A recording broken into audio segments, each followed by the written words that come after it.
I mean, did it work there any yet? other way? I don't know if there's another way to start this. I don't think it turned on yet. So a three-legged dog walks into a bar. No, I got nothing.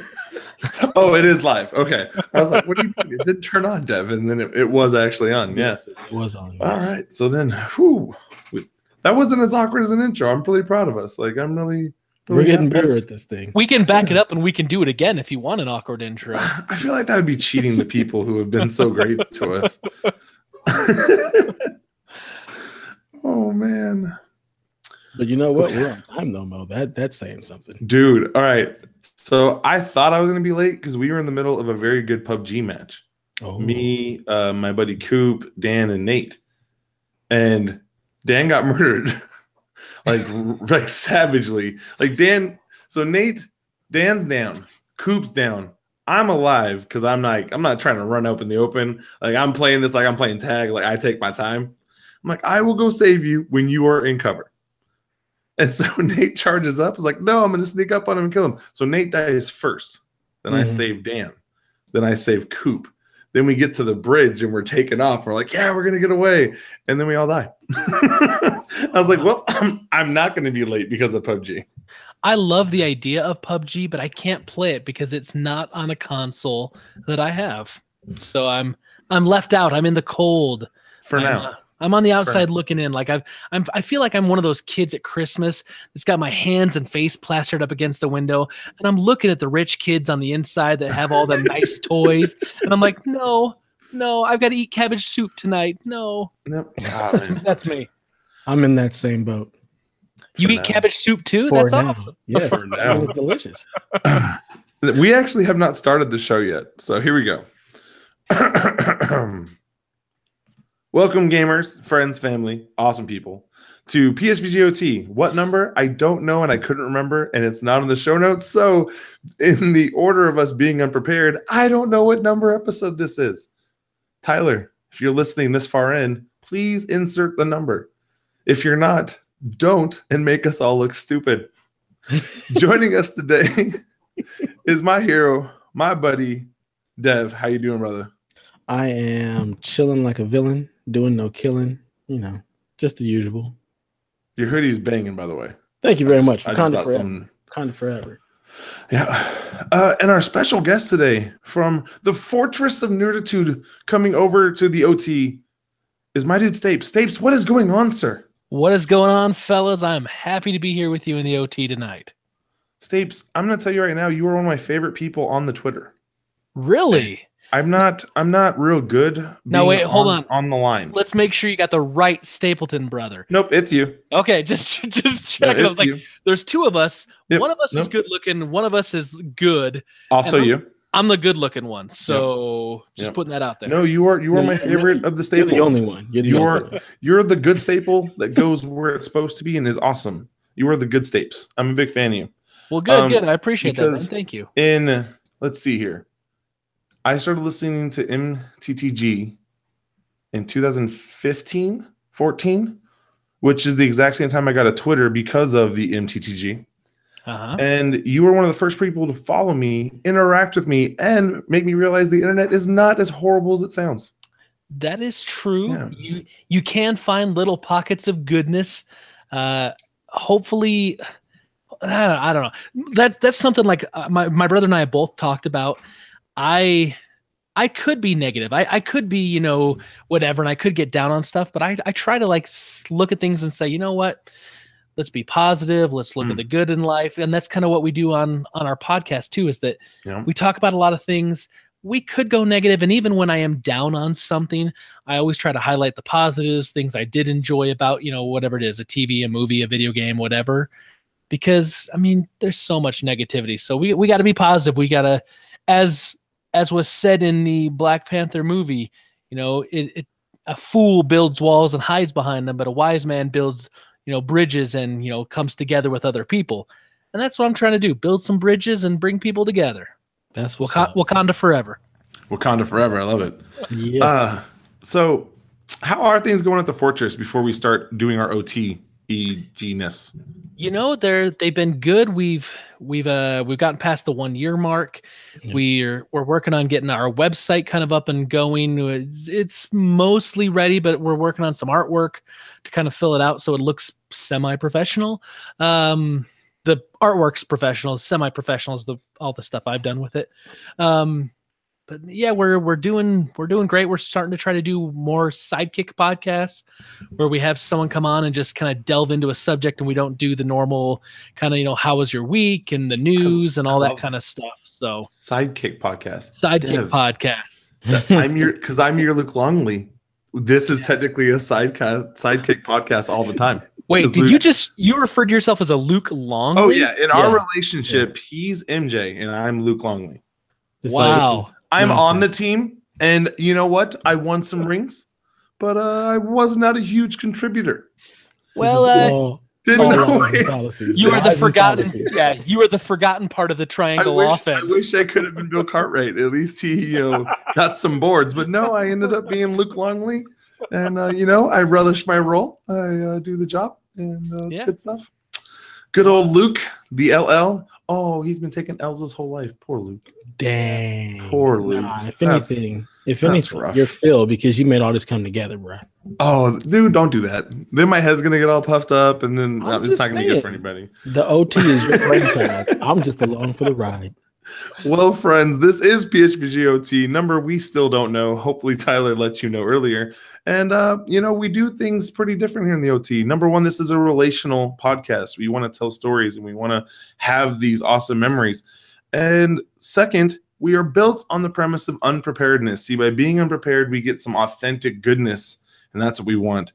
So if I in any way, shape, or form prepared either of you for tonight's show? Negativo. No, matter of fact, I asked you specifically, I said, is there a topic or something we're going to speak on so I can make sure that I know at least 2 things about it so I don't sound like a fool? And you said, no, you're going to join me and Dev, and we're going to just talk. And I was like, okay, great. This is going to be awkward, weird, and it can go who knows where. And that, I am the man for that job.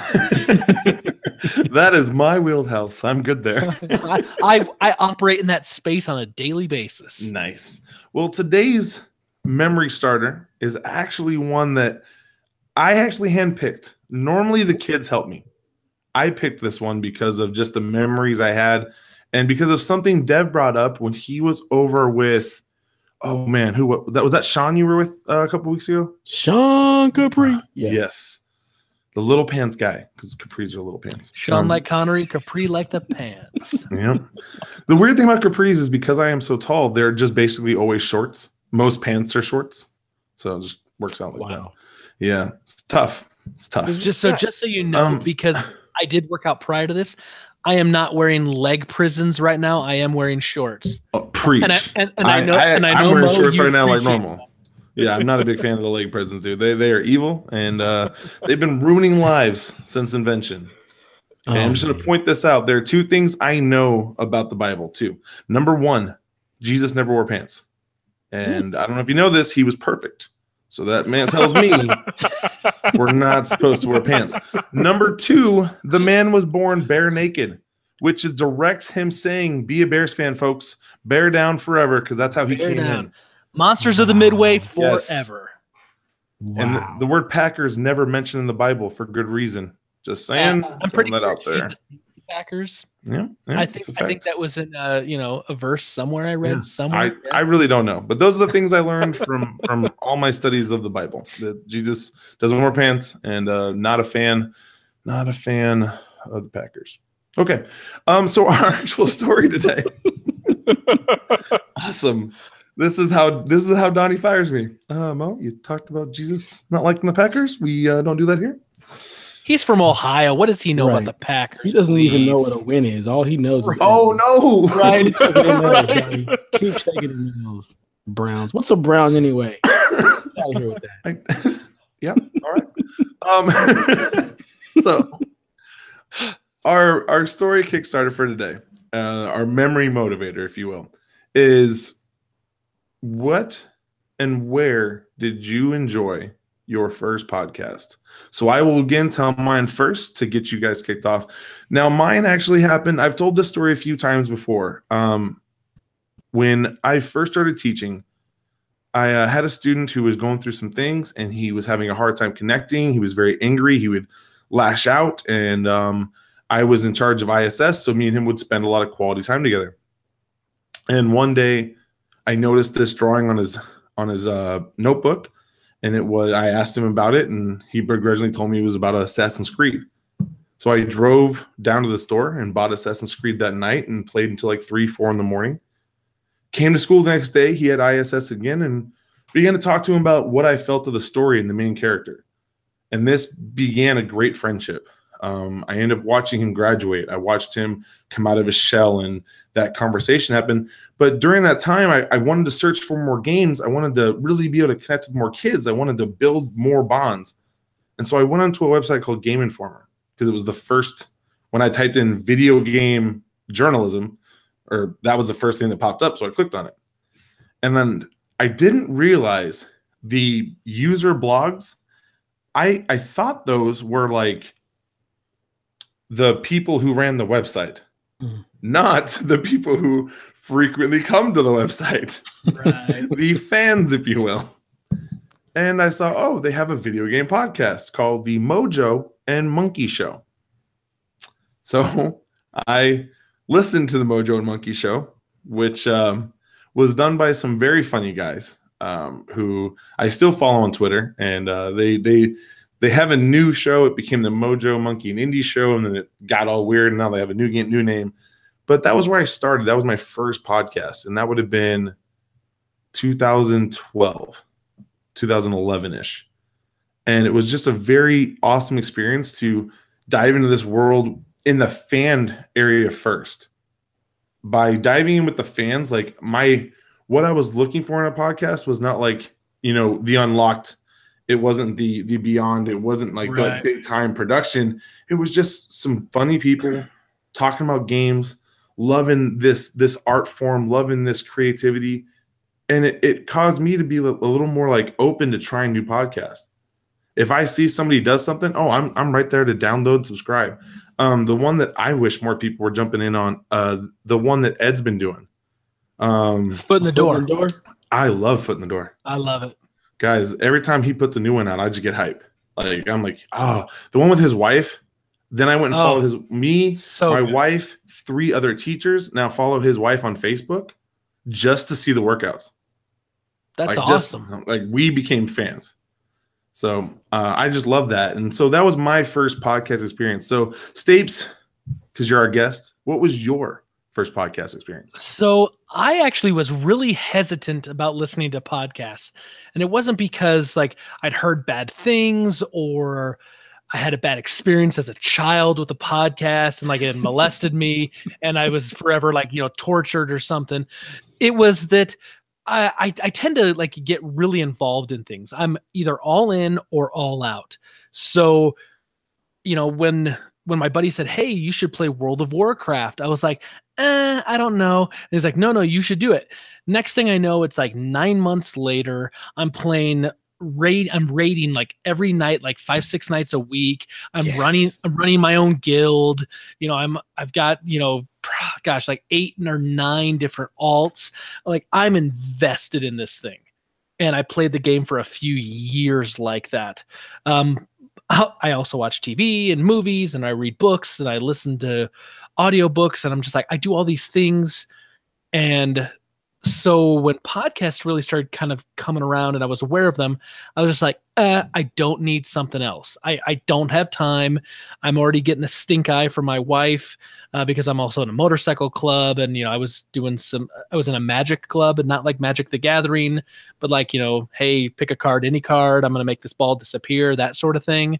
I was also running a community for the Game of Thrones living card game. Which is kind of like Magic the Gathering, except it's Game of Thrones. So I was doing a lot of stuff, and my brother starts saying, "Hey, you should start listening to podcasts." And I'm like, no, I don't have time for that. When am I going to fit that in? And we just had our first son, Charlie, and I was starting to kind of cut back on stuff. And he says, no.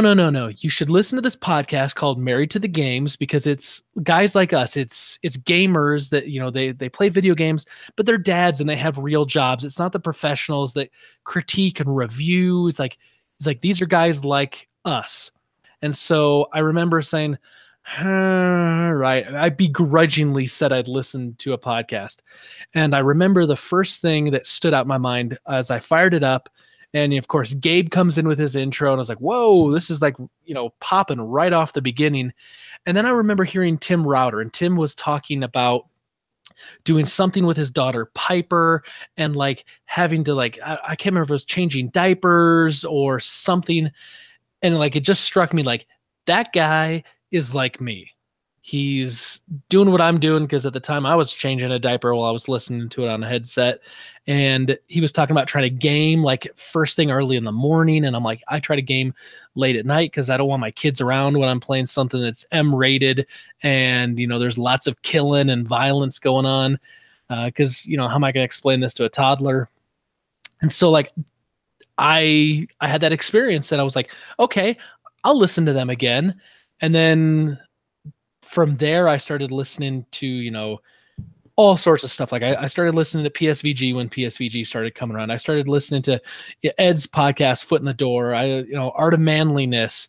I've started listening lately to a few Dungeons and Dragons podcasts that you kind of follow their adventure, and they kind of run a campaign, and I'm listening to that. I listen, just to Sheldon Forgotten and Generational Gamers, and I've listened to, just all sorts of different things, Mega Dads Live and Fluxtaposed and whatever, right? And so lately I've been trying to branch out a little more just out of the video games. I've been listening to some movie stuff, and I listen to some that are like based on like the Tolkien's works, like The Hobbit and Lord of the Rings stuff. And I find that like now my list of podcasts is extremely huge, and I get way behind on stuff. And I always look at my brother and I'm like, dang it. I'm I started my own podcast. So like I look at my brother and I'm like, yeah, it's his dang fault. He got me into this. So that's good though, man. Like a lot of those ones are actually on my list. So I was kind of jacked to see that more people listen to those awesome people. Yeah. Dev, your first podcast experience. So much like Spence, I was very hesitant to get into the podcast realm because I'm like, I don't really have time. I don't want to listen to somebody talk. I'm just like, I'm good. I'll just read articles and I'm good with that. Like, I get my video game news. I listen to music in the car. I'm not trying to listen to a podcast. I don't know when I'd have time to listen to a podcast outside of when I'm driving anyway. So I'm good. And one of my boys, Barrett, he just kept getting on me. You need to listen to Beyond. Like, it's really good. I'm like, I don't even do this podcast thing. Like, stop. I'm good. Listen to Beyond finally one day, like on the way to work, back when I still had a 45-minute to an hour and a half commute, depending on how traffic felt that day.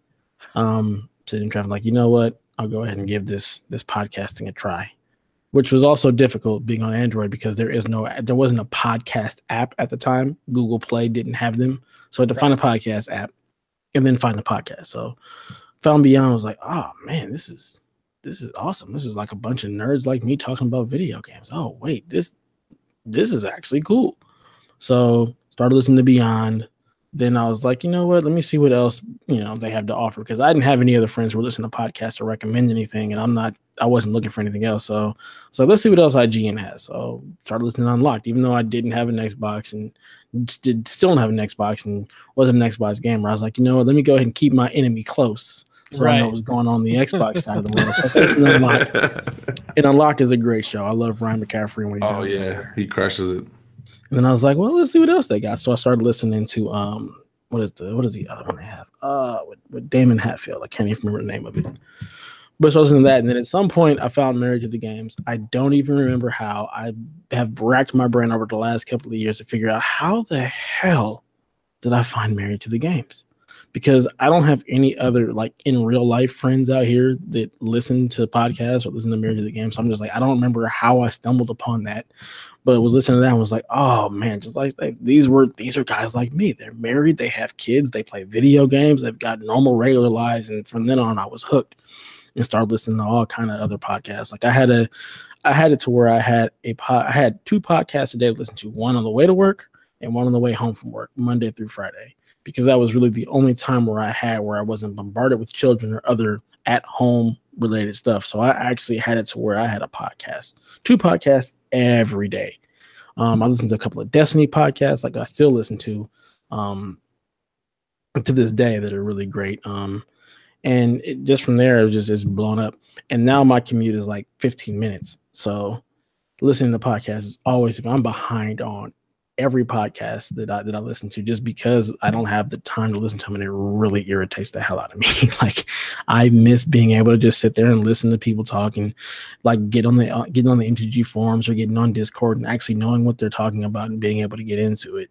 So I miss that. I need to find a way to hide for like 2 hours a day so I can listen to podcasts. And I used to listen to my office. But the problem is now everybody comes into my office. It's like the hangout spot. So I'm not trying to listen to something. People just want to talk to me. I'm like, God dang it, I'm trying to listen to my podcast here. Like, go away, let me work so I can listen to the podcast. But no, you guys want to come hang out and have story time with Devin. That's what we call it. Because they'll come into my office and then we just start chit-chatting about video games, especially if it's like Destiny related. Because then it's a sit-down talk, and I'll start going off about the Lord. And literally, we'll all just sit there and listen. It's the most fascinating thing in the world to me. Like, you guys really want to listen to me talk about this? All right, let's go. Story time with Devin. Are they getting paid? We're all getting paid because we're at work. So, yeah, why wouldn't you want to get paid for story time? Yeah, I would gladly get paid for story time with Dev. I'm just saying, Donnie. It's a good time. Donnie, I'm just saying. That sounds like a new podcast, Story Time with Dev. Oh, I'm down for that one. Deuces OT. Yeah. It's been a good run. Put that on the back burner for later. That one's free. The next one will cost you. Deal. Man, yes. Stapes bringing the knowledge. All right. So now we move into our questions. A lot of our questions actually were given to me while watching Black Panther. We're getting ready for the movie. We got to take a couple of our students up and go enjoy a great movie. And so the first one is, what is your, sorry, I can't read this because it was written down. What was your biggest fear that you think your spouse or other would catch, like for you? And so I'm going to explain this because this is where the conversation started. So let me explain it to you guys. I'm not a fan of anything reptilian. Okay. I don't like frogs, snakes, lizards. So if I see one of those things, I leave. I have no interest in them. This has happened multiple times since we've been married and living in Texas and Orlando, where I have seen one of these creatures, and instead of killing it or removing it, I just leave. I just exit the area. And then my wife will call me and be like, hey, we found a snake in the garage. I'm like, oh, that sucks, you should probably get it. I'm gone right now. I'm not at our house anymore. Where'd you go? I'm gone. I'm in the car going a place that I have to be at right now for official business. Not because I'm a giant coward. Right. I am literally terrified of anything reptilian. Like, if it is slimy and scaly, we are not going to kill. Like, we are not going to chill me in those things. And so that was always like my biggest fear. Like, something that my wife would be like, wait, did you leave on purpose when you saw that frog? No, I meant to drive away when we got home. 45 miles away. So that was where this was coming up, because I thought I saw a snake on the ground as we were walking towards the movie theater. It happened to just be one of those weird sticks because it had been raining, when they get wet. And so I happened to avoid it by a wide berth and maybe push a child towards it. Listen, again, I will sacrifice anybody to get away from a snake. Or a ghost. Yep. No! I have sacrificed friends for ghosts. That's true. Oh, Jonte, you're going to be coming back, aren't you? Okay. So, thing that you do that maybe to avoid, Dev, you first, bud. All right. So, spiders. I don't freaking do spiders. Like, if I see a spider, I'm like, okay, it's time to burn the house down and move. Because I see a spider, I just forget. I don't care how big it is. I don't care how small it is, man. Spiders, there is just something about them that freak me the heck out. Like, it's so bad to the point where, like, playing World of Warcraft, seeing the giant spiders would freak me out. Like, I can't do it. Like, I'm not trying to mess up. Nah. And of course, my wife, she's like, I'm not killing the spider. You gonna get up there and face your fear today. So she will leave them and just mess with me, just completely torment me because she knows how terrified I am of spiders. And I will be up there like a little, just scared, trying to kill the spider. Oh my God, I can't stand them. I cannot stand spiders. Give me a snake. give me a frog. Give me a freaking velociraptor. I don't care. I'm not worried about that. I'll kick a velociraptor in his face. But you give me a spider, I'm running. I'm turning tail, and I'm like, we just burn it down. Let's just set it on fire and move on. This is why our sidekick thing works, because I will take care of the spider for you. I have no problem. We are good. I have picked up a plenty of spiders with my bare hand. Only had people go, "That's poisonous," and I go, "Oh, my bad. Let me smash this on the table." Because those don't bug me. Bugs do not. Like, I've picked up cockroaches and go, "Oh, let's take you outside," and then everyone's like, "No, you have to kill it." And I'm like, "Fine, we'll kill the poor cockroach." Those don't bug me. I got no problem with the cockroach, but if you put a spider in my way, I'm Bo, handle my lightway because I got you. I'll make that trade.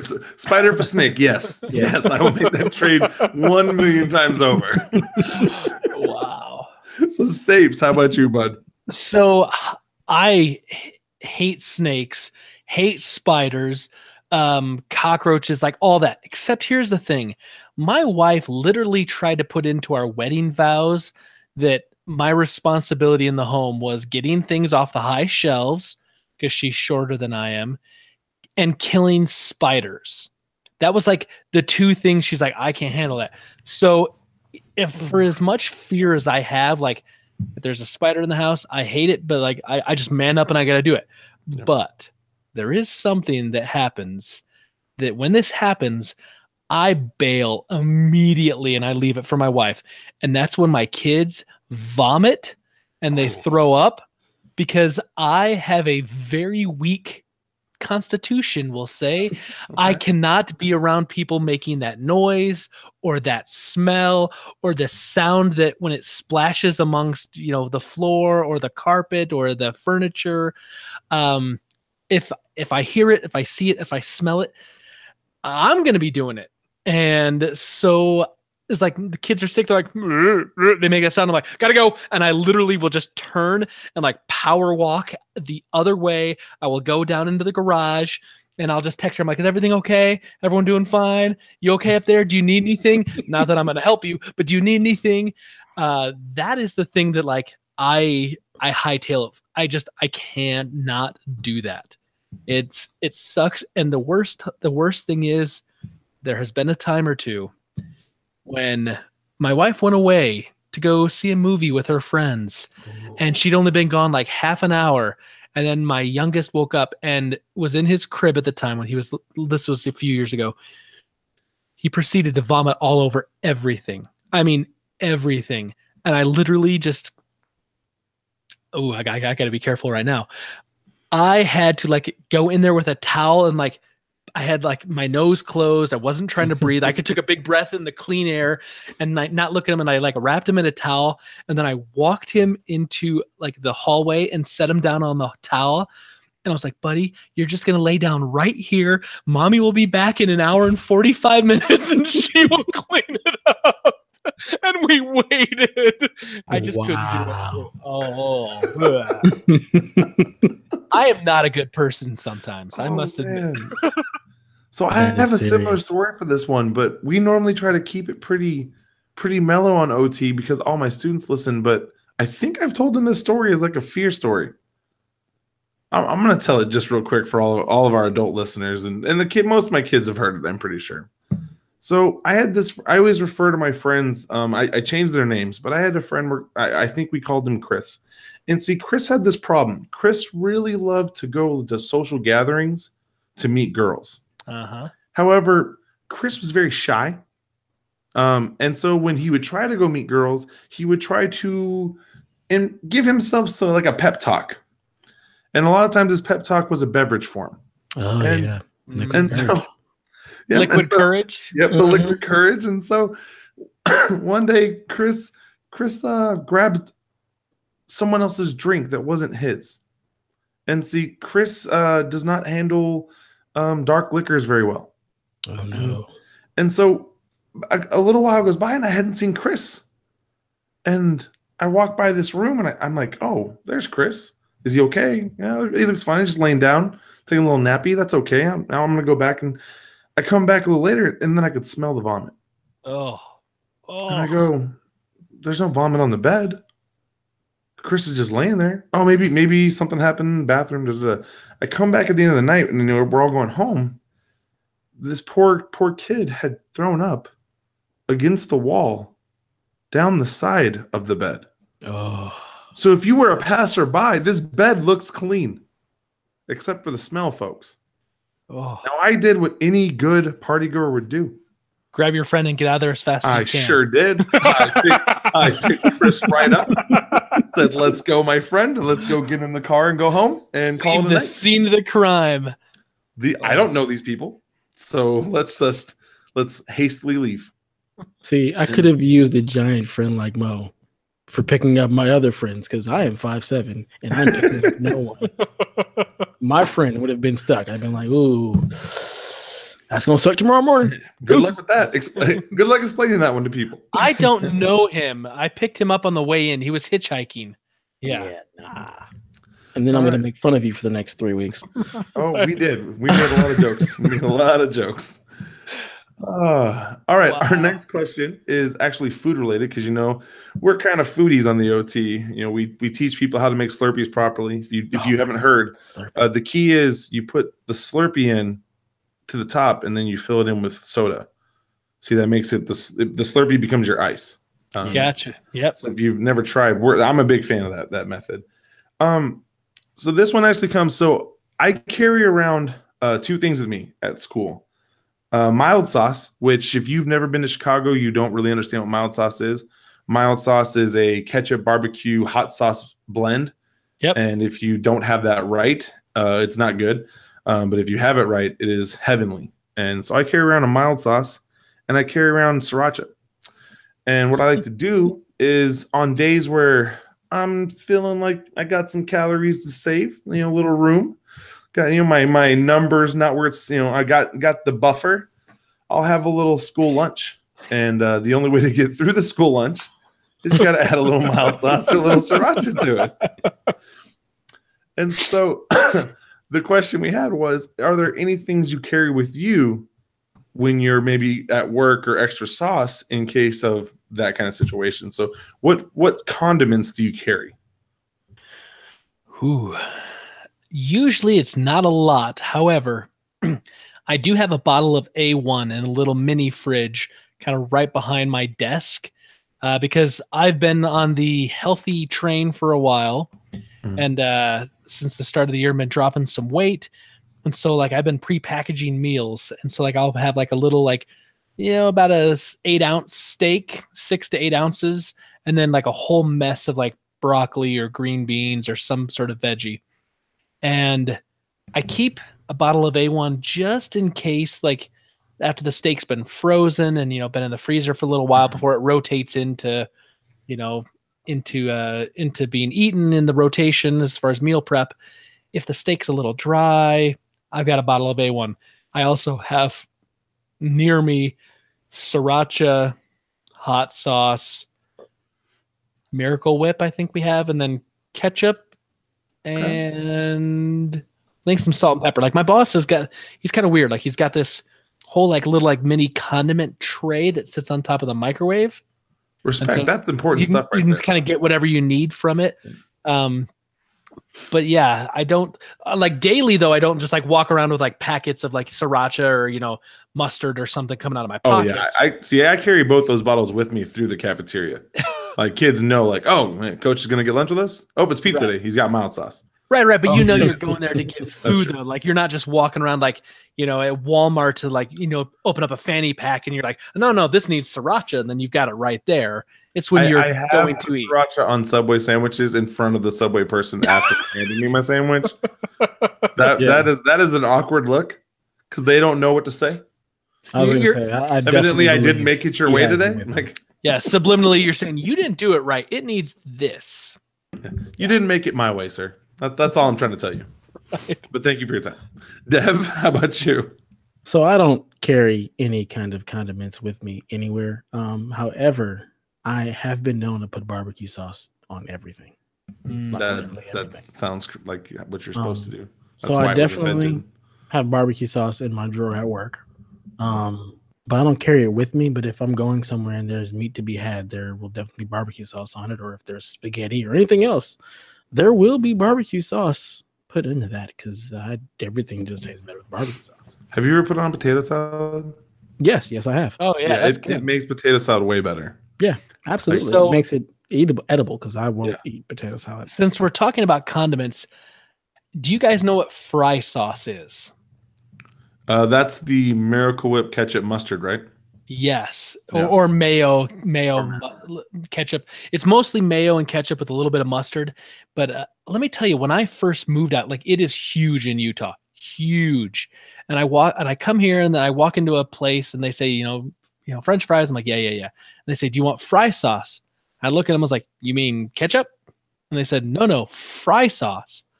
And I was like, yeah, we're talking about ketchup, right? Like I'm starting to like wonder, like, does this 16-year-old have mental problems and they're not understanding what I'm saying? Am I in another country? And then he's like, no, fry sauce. And I was like, explain to me what fry sauce is, and let's see if we're talking about the same thing. He's like, it's this, and he holds up, and it looks like a pink concoction. And I was like, Kind of like Thousand Island coloration.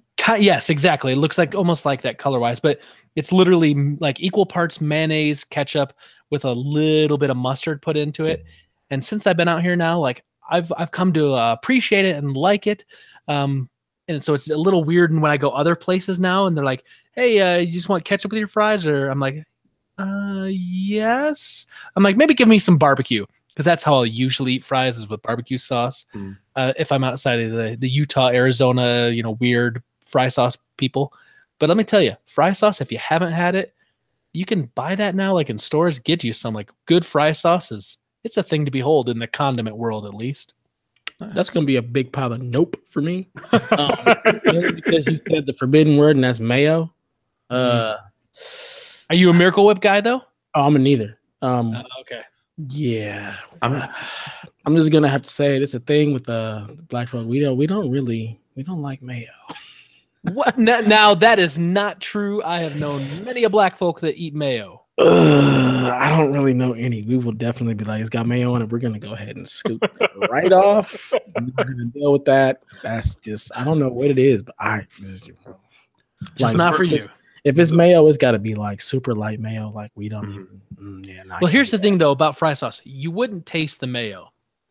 You wouldn't even taste it. So, not forcing it on you. I'm not saying like you got to try it. But this podcast is sponsored by the United Fry Sauce conglomerate, but I'm not forcing it on you. Yeah, I've never seen that anywhere I've ever gone. So the first time I had mayo by itself, it was old. And so that had turned me off to mayo for a long time. I will have mayo mixed in things, like when it's made in potato salad or when it's made in fry sauce. But by itself, I don't think I've had mayo by itself in 20 years. I'm a Miracle Whip guy. Yeah. Yeah. All right. Our next question. And actually, I was very jacked when I found out we'd all seen the brand new Black Panther movie. Without spoiling things for our wonderful listeners, what one thing would you have liked to have seen changed or added to this movie?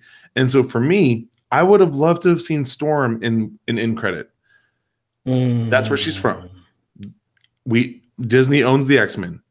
You cast a Storm, or you get Halle Berry back, or you do something, and you have just a little scene where she's walking by somebody. Like, I don't need you to go all out. I just need a 30-second clip where she's in there, and I would have gotten hype. Or even if you just had like a baby with the Storm white hair and the cool light up lightning scars, I would have gone Hambo. The only problem with that, like, I think that would have been awesome. The only problem with that is Black Panther's principal photography and all the reshoots were completely done by the time Disney acquired Fox. I know. So, like, listen, Dev actually crushed this dream in Discord long time ago. I cried because that's all I wanted. But I'm still saying she's from Kenya, and she would have to have been grown by the time they shown her. I mean, Yeah. and yes, they could have done it just an offshoot, not even having to deal with reshoots and stuff to make it an end credit scene. But then you got to cast an actual Storm and make sure Yeah. that person's going to sign on for several movies. I Right. just feel like it would have been more of an undertaking just for that little tidbit. And we don't need that right now. We Stop don't even crushing need my her. dreams. And we don't even know if Amazing. they're going to cross over the X-Men with the rest of the MCU yet, because Also true. if they did that, there could be some amazing storylines and a great way to go forward, you know, phase 4, phase 5, whatever.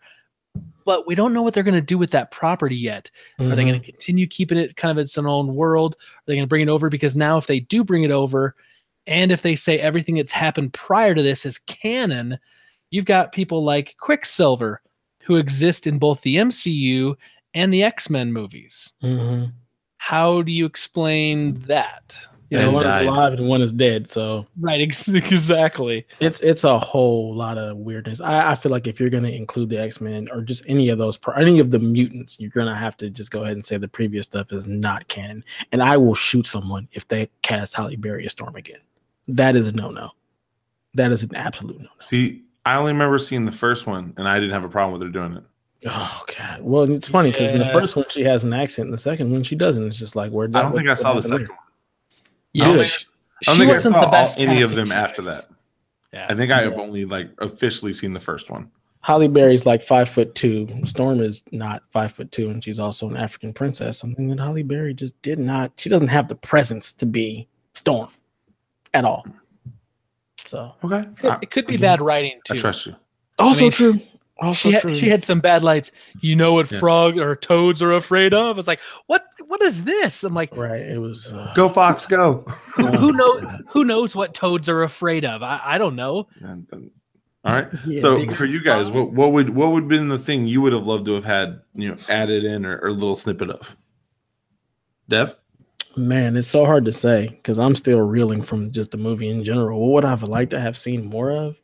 You know what? Honestly, I was talking to my wife about this yesterday. I would have liked to have seen a little bit more of a link to the MCU because you can easily go into Black Panther, I think, and watch that movie and not really be enticed to see Infinity War or to find out anything that happened before Black Panther. Yep. I feel like this can really, really just set as a standalone movie.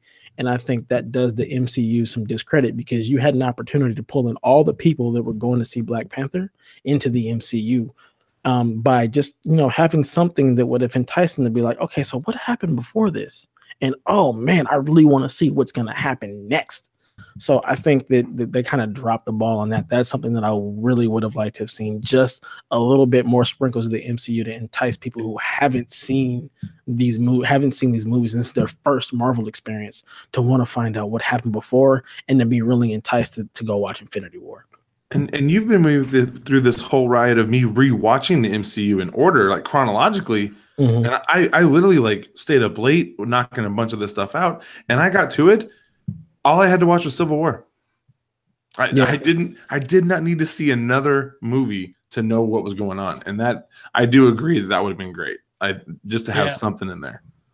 So maybe like mentioning like Ant-Man and them getting out of prison, something would have been cool to have like on the news or No, that's great. Or Stapes, how about you? What happened in Civil War? Like, just talk about that so you can be like, wait, what happened? What started all this? But yeah, I digress. You're up, Stapes. So there might be a couple things that I would change about the movie. I want to say this because I don't want to make it sound like I hated the movie, because I didn't. I actually really liked the movie. However, I went in really, really hyped, I think, for the movie. And I saw it this morning, and I felt like it didn't live up to my hype for the movie. And so I kind of walked out going, I really, really liked it. I thought it was really good, but I didn't love it. And so I'm going to go back and I'm going to watch it again. I think on Monday to make sure, like, I just, now that the hype's kind of gone for myself and I can kind of see it again with a little more open eyes. What I would have changed, I think it's kind of along the lines with Dev. I did feel the same thing. It was a great standalone movie, not a lot of tie to the MCU. I would have loved to have seen a post-credit scene with Nick Fury showing up because I think his character we last saw at like the very end of Winter Soldier, and he kind of went off. But like his character's not dead. We don't know what he's been doing. We didn't see him during Civil War. No Spider-Man: Homecoming. We haven't seen him, during Avengers 2: Age of Ultron. Like we haven't seen him since end of Winter Soldier. I would love to see Samuel L. Jackson show back up. And on top of that, Samuel L. Jackson showing up in Black Panther, I think would have been freaking amazing, because the cast in this movie, obviously, because it centers on Wakanda, and this isn't an African nation, right? And so the cast is predominantly a black cast with a black director, and I think it's a wonderfully, like, there's wonderfully powerful women in this movie that show that like we can portray women in a different light than we normally show them, that they're the damsel in distress. These women were kicking freaking butt and taking names, so like it was cast beautifully. And I think if Nick Fury would have showed up, it would have been great, versus like if they would have tossed in like a post-credit scene with like Tony Stark at the end, talking about technology and Wakanda's technology and all that, like that would have been okay. But I think if it was something with like Nick Fury, that would have felt a little more true to what this movie was doing already, if that makes sense. Absolutely. I 100% agree with that. That would have been an excellent post-credit scene. Like just him showing up, being like, all right, I see what y'all got going on here. Let me invite you to the Avengers Initiative. Something along the lines of that to tie everything together. Because it's like, okay, Black Panther will show up in Infinity War, but it's like, do I really have any incentive to watch that if I'm just here for Black Panther? Right. Yep. And the only other thing that I wanted to add to this that literally popped into my head as we were talking about it, I would have loved them to talk about T'Challa and how intelligent he is. Because I looked it up. He's in the top 5 for Earthbound intelligence, which means he is actually smarter than Tony Stark.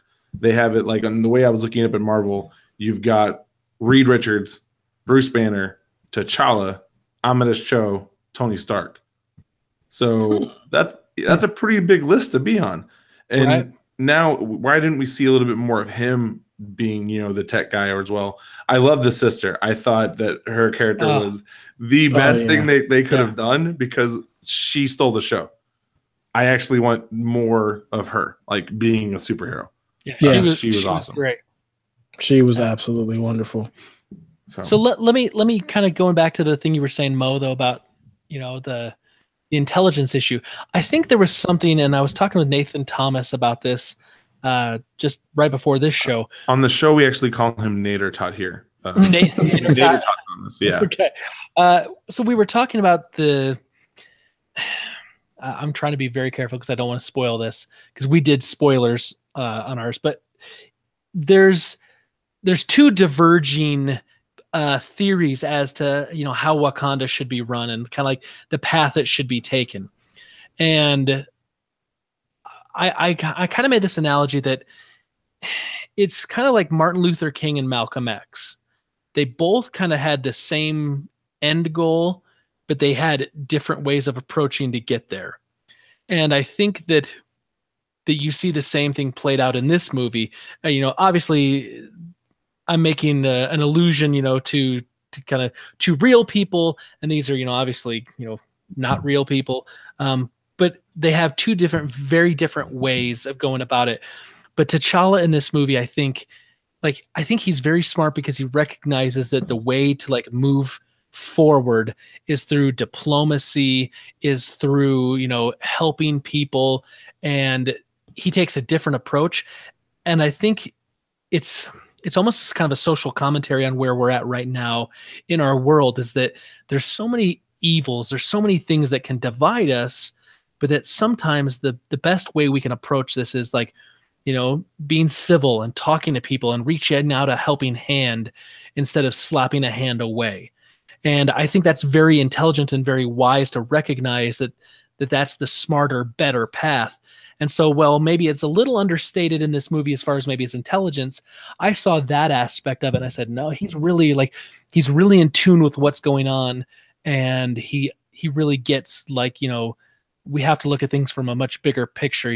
Violence begets violence, but hope and love begets hope and love, that sort of thing. Yeah, his intelligence really shows through in the fact that he's willing to listen to all sides before passing any judgment. Right. Like, he actually takes the time to figure out, okay, what's the best course of action. And like, yeah, I would have to say too much. It would end up being spoilers for a lot of stuff. Right. I was having to be real careful how I Yeah. kind of couch that. Yeah, exactly. Just the way he handles everything. It just shows you that he's different. He's thinking outside the box. He's got a different type of mindset when he looks at, the world.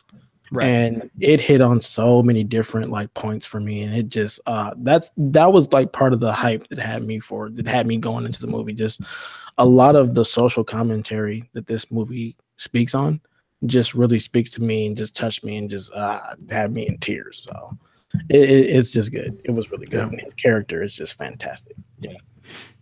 All right.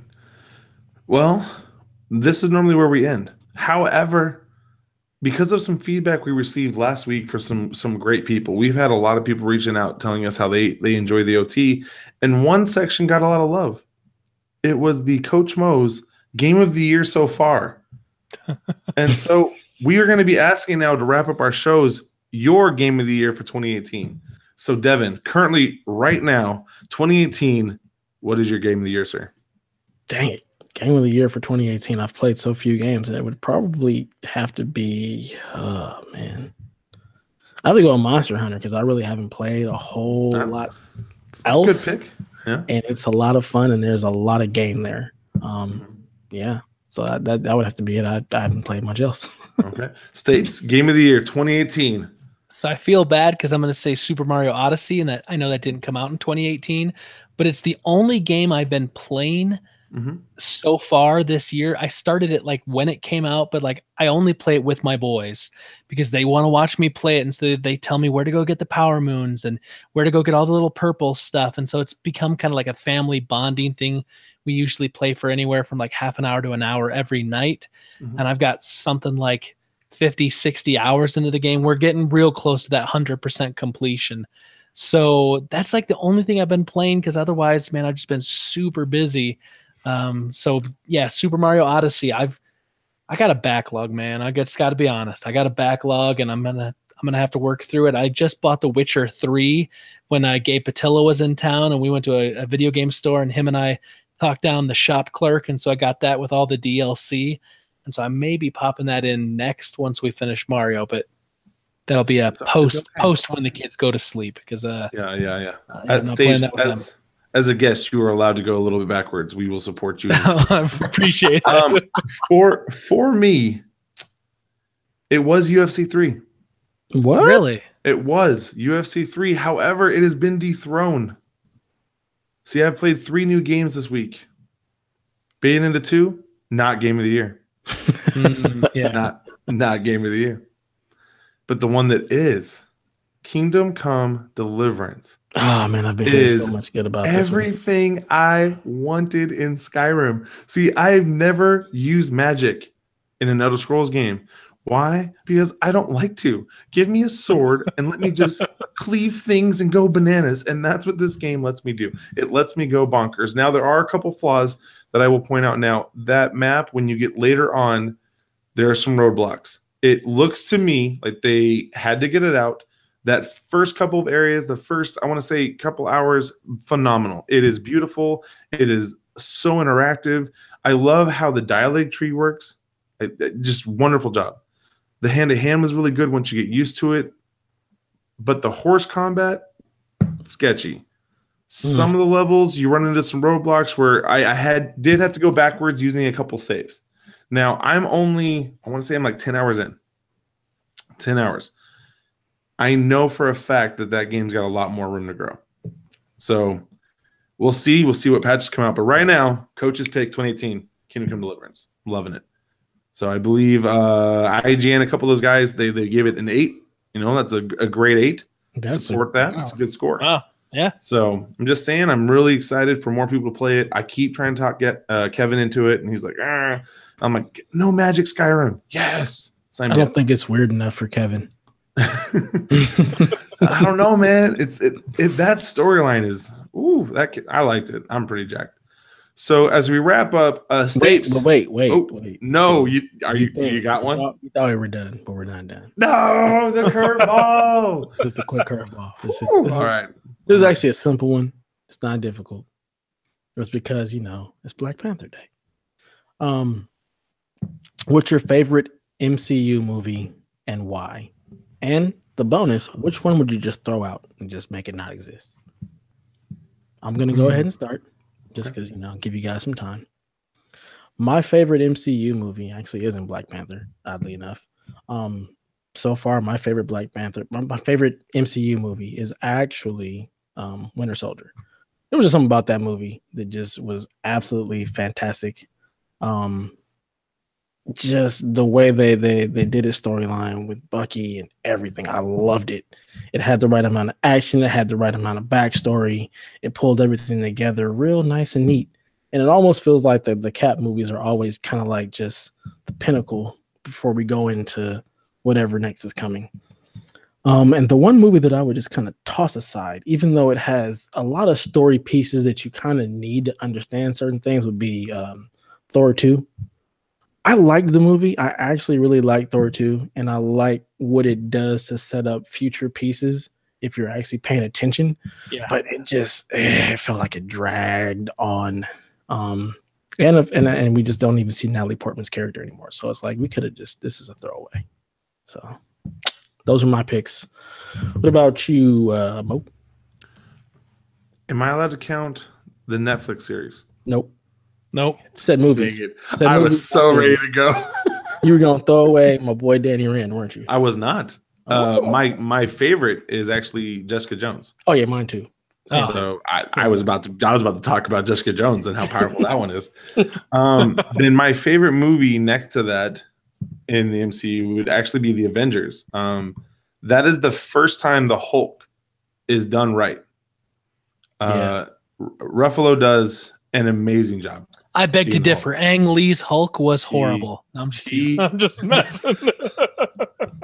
He does an amazing Hulk. I absolutely love the transitions they have with the facial features. I think they really grasp like the Hulk and the character are going to have some similarities. Like you're going to see some subtleties of in the nose and in the brow, and I thought they did a really good job of making that transition.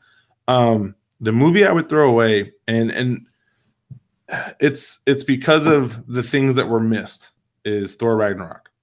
I would throw that one away. What? Thor Ragnarok completely destroyed one of the best storylines in Marvel history.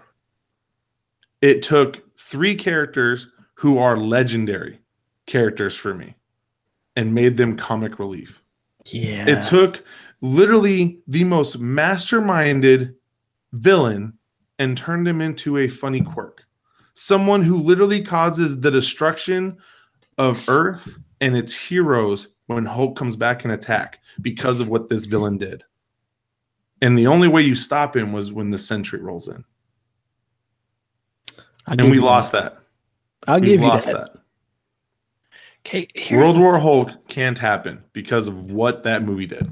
So here's the thing, though, and this is where I'm gonna have to disagree with you, because I think Thor Ragnarok on its own, not including like if you're not looking at like the comics and stories that could happen, is a fantastic film. Yeah, I mean, it's got action, it's got comedy.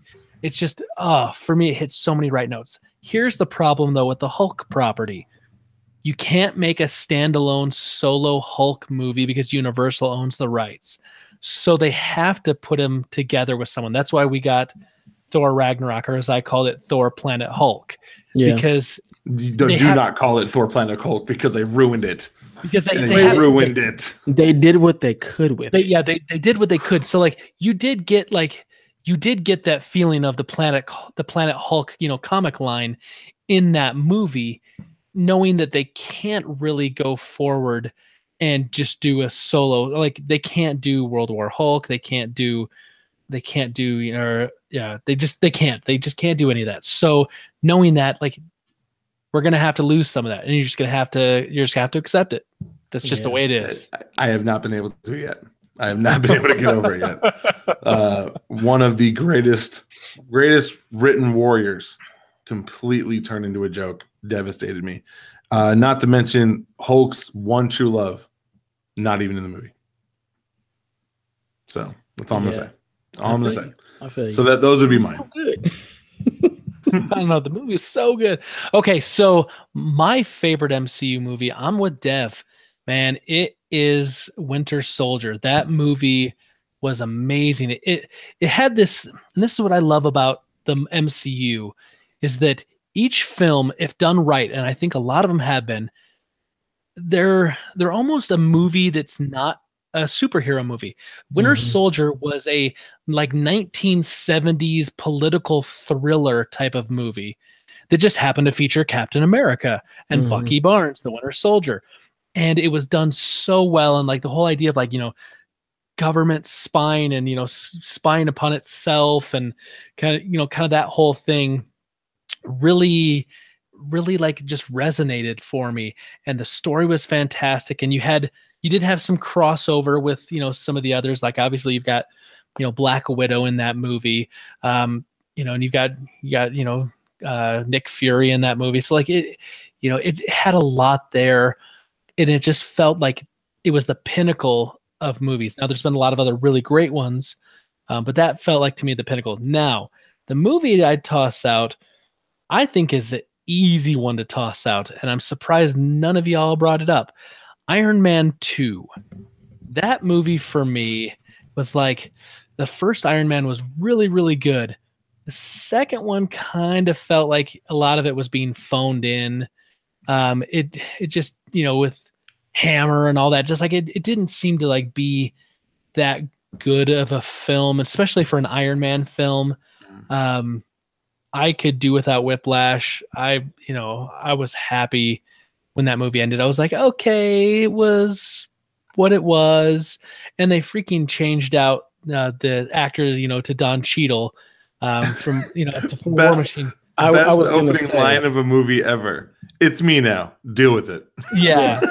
Yeah. I was gonna say I can't throw out anything that has Don Cheadle in it. I can't do it. Plus we got Black Widow in that one, so I'm like, yeah, we got to keep those guys around. Yeah. That one had me rolling. I didn't catch it in the theaters. I literally was like, I didn't catch that line, and then on my rewatch, I was like, oh my goodness, yes, because you replaced Terrence Howard. Yeah. Actually, Terrence Howard was one of my favorite actors because of a movie called Sunset Park. Little known. Oh my God, Spaceman! Spaceman! Oh yeah. Sunset Park. Yeah. What time is it? Time to get live. It's time to represent. Yep. All right, but okay. So Iron Man 2, get rid of it.Got it. Yep, gone. I can understand. I'm surprised nobody said the Incredible Hulk. To be perfectly honest, that one it's actually not a bad story for Bruce Banner. It's not a bad story. Good. Not good graphics. And Edward Norton, like, oh, he was terrible. Well, you know what the thing was, I liked Edward Norton for the most part in that film, and he was going to be the Hulk in the Avengers, but the problem was he wanted to write it or have a big role in writing it, and he was like, you know, kind of demanding some stuff, and the studio was like, no. Right. And that's why he was not in the film, and they went with Ruffalo. Is because he wanted too much power and he wanted to have too much say. Yeah, I liked Edward Norton as the Hulk until Ruffalo came along, and I was like, "Oh, you suck, dude." Yeah, compared to Ruffalo, way better. But before Ruffalo, he was a good Hulk. Yeah, he played the scientist part, the Banner part, really, really well. Right. I think even Ruffalo does that better, honestly. I think the writing has done it better for us. Yes, I agree. I think the writing's better. Plus, I really like the interplay between Robert Downey Jr. and Mark Ruffalo as Tony Stark. It's so good. It's so good. That scene where they first kind of get into it in the Avengers and they're on the Quinjet, that's amazing. Like that's like gold. I have got to see a scene with them two and Suri. Like that has to happen. Like her little millennial like quips, just like calling him old and dumb. That needs to happen. Yep. I have got to see that. Even if it's like an after credit scene with the three of them in a room, that would make my day. Just them nerding out and talking stuff, and she's just making fun of them. And even better if you have Reed Richards walk in. and then call them all down. Okay, so I'm gonna throw a curveball at you guys now. Then Oh, okay. Double curveball day. Multiple curveballs. Lots of curves. We'll stick with the MCU Marvel thing, right? If you could only choose one character from the entire MCU to be your buddy, your wingman, he's ride or die, he's with you 24/7, he's always got your back, or she's always got your back. Who do you choose? Damn, that's a hard one. It depends on my morality. if Are you going chaotic neutral? no, here's the thing. Like, if I'm keeping my like morality that I have now, where I don't believe in cheating and stealing, then I would pick the Hulk. I would just love to buddy around with somebody my size, and I know he would whoop me, but like it would be fun to have somebody who would make me feel like a toddler. Like for most of my life, I don't think I've told you guys, but there have been times when my wife's been a little chirpy with me when we were in college, and I would pick that young lady up and set her on top of a soda machine and walk away. And so like I've always treated people like I've always had this situation where like most people, I'm like, I'm gonna move you. You need to relax. You need to leave me alone.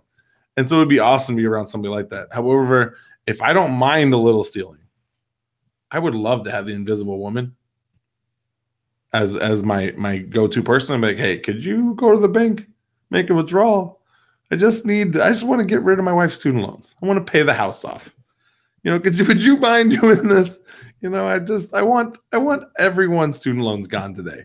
Could you just go destroy that computer that exists somewhere, ruining lives? Like that. That would be my big problem. So we're throwing in the whole MCU now, not just the movies. Whole MCU. Oh man, that's just not fair. There's just so many characters. Like, do I pick Nightcrawler just because I want to be able to go wherever the heck I want instantaneously? Oh, yeah. Like that is a great thing. But is he going to be a good buddy? Like, am I going to want to kick it with Nightcrawler? Like, I don't know if Kurt Wagner is going to be the most fun person. I would like. Gambit would be fun to party with. Gambit probably would have a good time, but then Rogue comes around and the party's over. Well, you don't get both in this situation. You only get one. Right, I'm saying, but how long are you gonna have Gambit? Because if Rogue shows up, he's just gonna he forget you exist. Man, I feel like Wolverine would cause too many fights. Yep. Actually, he'd probably end at too many fights. That is also true. It's like, he punched me as a joke. Snick, and we're done.